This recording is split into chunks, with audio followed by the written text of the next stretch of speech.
Welcome, Abeer Etefa. Thank you. Thank you for having me. Absolute pleasure. We're thrilled that you can create time for us. I mean, tell us, the last few days, I think, have been extremely busy for you, correct? Yes. First of all, happy Peace Day. Let's hope that peace prevails in this world. Yes, the last few days have been extremely busy. I just came out from Libya, where a natural disaster has led to the perishing of thousands of people. It's something that could have been avoidable, because the reality is that conflict and the fact that peace has been missing in this country for many years, a decade of fighting, of chaos, have definitely left its mark on the ability of this country to deal with any shocks, including something that could have been avoidable, like a hurricane, a tropical storm, that led actually to the breach of two dams that have not been maintained for a long time, killing thousands of people. So it's been tough. It's a important mission to get food, shelter, to rescue people, to get as much help as possible to the Libyan people, who definitely have deserved something much better than that over the last many years. Congratulations on the incredible work that you do in terms of helping them. Before we move on to the questions, we have to quickly say, how can people help those people? First of all, the most important thing is that you help by any means that you can. Go to the website of the World Food Program and donate. You can donate to also any other agency that's working on the ground. Get to learn more about the crisis. And yes, funding is crucial and is important in these critical moments for the Libyan people. I'd like to ask you about your journey. For those who don't know, tell us about your journey and how you've become the senior spokesperson for the United Nations World Food Programme. Ironically, the beginning of my career was actually in a conflict. I was an intern working at the American University in Cairo, and I was looking for an internship opportunity.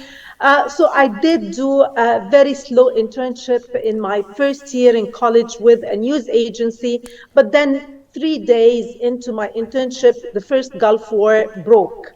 That was in 1991. So I witnessed the immense coverage, news coverage, and I was part of this news coverage as a very, junior student, covering the impact of the Gulf War on the whole region. And since then, I don't think we've ever recovered from the first Gulf War.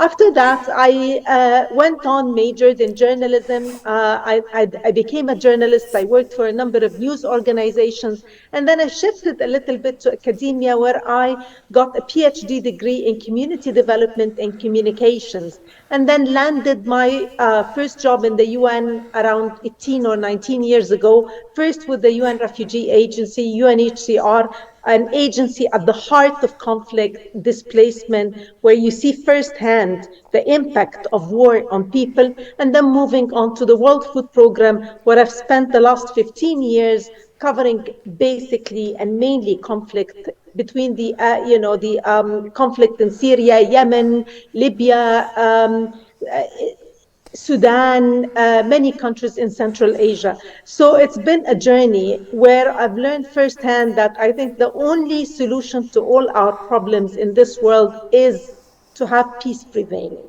I'd like to ask you, what opportunity does Peace Day 21 September, the United Nations International Day of Peace, a day of ceasefire and non-violence, what does it mean to you, and how do you use the day, or indeed other international days? Well, Peace Day is a very important day. Let's remember that the main premise of the United Nations was built upon was to maintain international peace and security. Without peace, you will not have prosperity. So it's an important day for us. There is a very strong connection between conflict and hunger. It's basically a vicious circle where they exacerbate each other. So where is the link? When you have conflict, you have the destruction of food production, damage to food systems, to agricultural lands. Conflict can disrupt agricultural production. And look, you have Ukraine as a living example of this country in East Europe affecting and leading to increasing food prices globally and food shortages across the world. So it's definitely a strong link. If you look at Syria, a country that was self-sufficient in food production now has become two-thirds of this country are food insecure. That's a big number, considering that just 10 years ago they produced all what they consumed. The second element of why this day is important is, that you see this link, of course, displacement of population, conflict leads to the displacement of people, losing jobs, homes, livelihoods, and people become dependent on humanitarian aid for their food assistance. And the economic impact, of course, like, the economic instability and downfalls, a collapse of markets, currency devaluations. And that's what we've seen in Lebanon, in Yemen, in Syria. There are currencies that have devaluated 600 times since the beginning of their conflict. So it's an important day to mark, and it's important to raise awareness and to continue to build an alliance for peace in this very troubled world. Can I ask you, tell us about the mission of the World Food Programme. I mean, what does WFP want to achieve? Well, the World Food Programme is the food assistance branch of the United Nations and the world's largest humanitarian organization addressing hunger and promoting food security. Our mission statement is hopefully to achieve zero hunger in our lifetime. And that's one of the sustainable development goals, and that's the goal number 2. So the mission statement reflects WFP's commitment to providing food assistance, support the most vulnerable communities, the poorest of the poor, addressing hunger, but also working towards the ultimate goal of achieving food security, not just in conflict areas, but across the world. And let's remember one thing, that we also need to help build the resilience and the ability of communities to sustain shocks, so that they don't go hungry when climate crises hit, like what we're seeing in many countries around the world. So it is actually a mission of not only saving lives, but hopefully changing lives, helping school children go to school, helping farmers deal with the impact of the climate change issues, and of course, the life-saving element, which is during conflicts, being there on the ground, supporting people with food assistance, and making sure that we are with them until these crises are over. Can I ask you, Abeer, what's standing in the way of you achieving your mission? I think the greatest challenge that humanity faces on this journey, of a more peaceful and sustainable world, is the fact that we have such complex global issues that we are seeing. So everything is becoming super connected. Climate change, look at it's a global crisis, but it is very much interlinked with conflict. You see the situation in Libya. It's a climate crisis that has led into being a massive disaster because of conflict. And climate crises are becoming more a threat, a fundamental threat to this planet. It contributes to resource scarcity. It will drive conflicts over water, over land, over other resources. So addressing climate change will require collective action, sustainable practices, and it requires that we have peace. We cannot, deal with climate crises when we are, fighting and in a conflict situation left and right. The other element that's also very important is, as I mentioned, the conflict and instability. They just really, the fact that inequality and inequity that comes because of the havoc that conflicts creates and the lack of peace. Of course, this makes the gaps between nations wider. It makes the gaps between communities in the same country much wider. And finally, we have also migration and displacement, forced migration because of conflicts, because of environmental factors, economic pressures. All of this it's a big growing issue. We're seeing more and more people on the move, and it's one of the difficult moments that face all agencies and communities that are trying to deal with that. We're seeing people taking big risks, throwing themselves on boat to cross borders so that they flee poverty, they flee conflict, they flee shortage of water because of climate crises. So many complicated issues like resource scarcity, the global health challenges, all of these are really leaving a mark on why it's difficult to address our issues. Thank Yeah, you. well, look, you've had an amazing journey.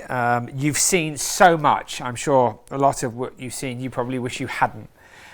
But I'd like Yeah. to ask you, having had that kind of a journey and really seen the poorest people living and indeed suffering, can I ask you, where do you draw your hope? And do you think that humanity can overcome and that we can live in a new way which avoids the destruction of our environment and the destruction of people? I see hope in people, in the people that we're helping. Their strength, the resilience, the dignity, the way they carry themselves is like really uplifting and empowering. And many of them are refusing to, let their children, drift. And many of them are trying hard to, even though with all of these difficult moments, they want their children to get an education. They have hope for a better, tomorrow. And that gives me strength and it gives me power. Also looking at the children and the fact that they are trying hard to live like any normal children, that's in refugee camps, in displaced communities, in countries facing conflict, in people returning to their homes to nothing and rebuilding. I'm particularly very inspired by the resilience of the Syrian people. I think they are incredibly entrepreneurial. They do their best to survive and thrive in any community. They keep their food culture with the little that they have. All of this gives me inspiration and gives me hope. Now, how we're going to get to a peaceful world, I think, I want to see, women empowerment. I want to see children get their education. I think the more education that we get, the more we're going to help these people. But it needs a collective effort from the international community, from everyone, to get to this moment, because uh, it's been it's been like more than 11, 12 years in this region of various conflicts, and it is, the recent conflict in Sudan is heartbreaking. It's really heartbreaking. A country that has so much potentials to be the breadbasket, the food basket of all of Africa and of all of this region, and we see it, reach that level of violence and conflict and displacement. It's heartbreaking. So I am inspired, and sometimes I just kind of like feel that maybe, it's not going to be in my lifetime that I see this moment of peace and stability. I certainly hope it's going to be in the life of my children. Yeah, I hope for that too. I really hope for that too. So, we have a few seconds left. It's been absolutely amazing, Abeer, hearing you Thank you. speak, sharing your wisdoms and knowledge. I thank you for that and providing time Thank on this you. very important day. And so before we go, how can people watching this programme support WFP? This is a difficult year. We're only 40% funding this year. And I know, first of all, get on our social media platforms, follow WFP, go to the website, learn more about the hunger crises in this world. But also, this is a difficult moment where we have been cutting left and right to the number of people getting food assistance. We have cut in Syria, in Afghanistan, we're cutting in Yemen, reducing food rations to many of the very vulnerable populations across the world. So it's a moment where you can help, and don't be discouraged by the big numbers. Every dollar counts. A dollar can take a family a long way. So just help, spread the word, share the world, and just do your best in even helping your neighbors and the people around you. Just have a meal, because I think it all starts from within us. Abeer, thank you so much for your time today. We wish you well.